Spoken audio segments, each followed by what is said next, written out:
Hello bachcho, let's read the question. Question say that let C be the curve y is equal to x cube where x takes all real value. The tangent at A meets the curve again at B.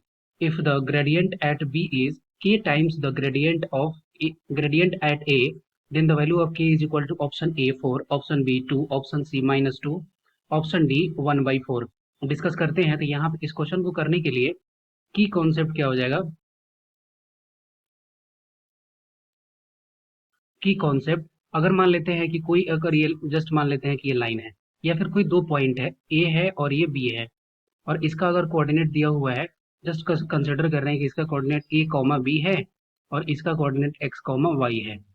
तो इसका slope का value क्या हो जाएगा, जिसको M से denote करते हैं। तो स्लोप का वैल्यू हो जाएगा वाई कोऑर्डिनेट का डिफरेंस, ये हो जाएगा वाई माइनस बी, और अपॉन एक्स कोऑर्डिनेट का डिफरेंस, ये हो जाएगा एक्स माइनस ए।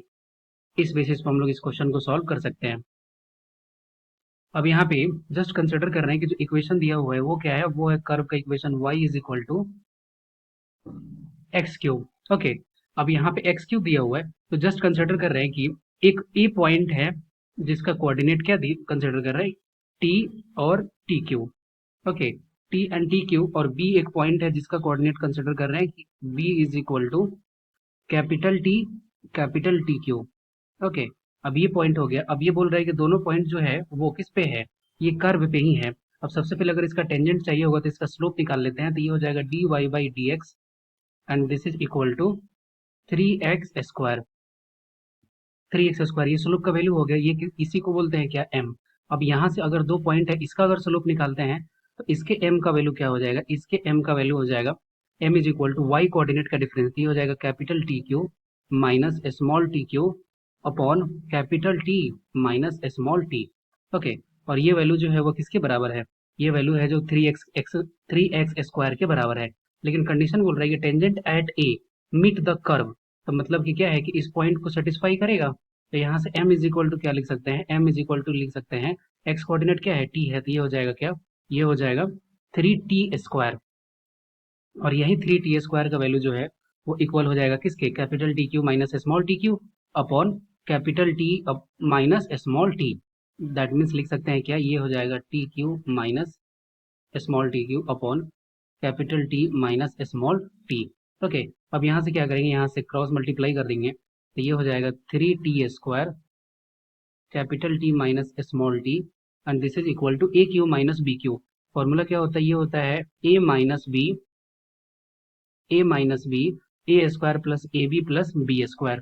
तो यहाँ से हो जाएगा a², that means capital T² plus small t capital T plus small t²।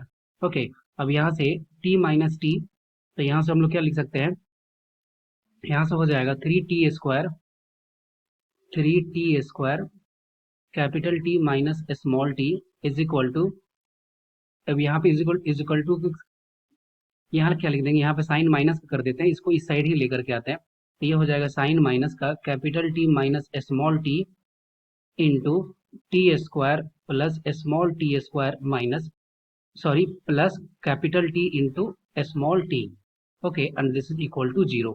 अब यहाँ से देखिए capital T minus small t जो है वो कॉमन हो गया, तो यहाँ से क्या बचा, यहाँ से बचा 3t² प्लस 3t², यहाँ पे ये हो गया माइनस, यहाँ पे ये टर्म जो है वो माइनस, और ये -t² minus small t² minus capital T small t and this is equal to 0।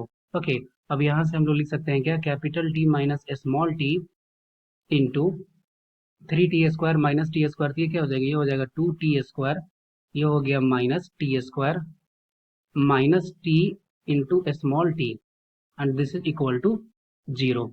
Okay, से जब इक्वेशन को सॉल्व करेंगे तो यहाँ से आ जाएगा capital T is equal to small t, और इसको जब सॉल्व करेंगे तो यहाँ से आ जाएगा capital T is equal to -2t। Okay, अब यहाँ से capital T is equal to ये टी नहीं ले सकते क्योंकि ए और बी जो है वो दो पॉइंट है, तो उसका एक्स कोऑर्डिनेट और वाई कोऑर्डिनेट सेम नहीं हो सकता।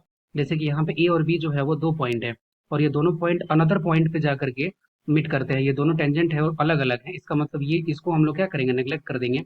तो यहाँ से आ जाएगा capital T is equal to -2t।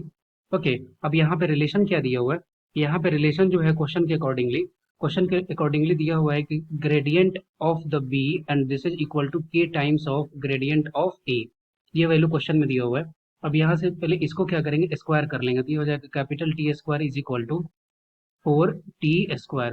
Okay, अब यहाँ से हो गया। अब इसको भी क्या करेंगे, यहाँ से हम लोग वैल्यू को पुट कर देंगे। स्लोप एट बी को अगर करें तो स्लोप एट बी क्या था, ये था 3t²। अब यहाँ पे अगर वो बी वाले का कोऑर्डिनेट अगर लिखते हैं तो ये हो जाएगा क्या, ये हो जाएगा 2 capital T square and this is equal to के times 2 small T square. Okay, 2 cancel हो गया, तो हमारे पास क्या आ गया, हमारे पास आ गया capital T square is equal to k into t square. अब यहाँ पे वैल्यू पुट कर देंगे, capital T square is equal to क्या है, ये है 4t² and this is equal to k t square. Okay, तो यहाँ से टी स्क्वायर कैंसिल हो गया, देन के इज इक्वल टू क्या आ गया, के इज इक्वल टू आ गया 4। तो इस क्वेश्चन का राइट आंसर क्या हो गया, इस क्वेश्चन का राइट आंसर हो गया option A 4। I hope you will be understood it well. Best of luck, thank you.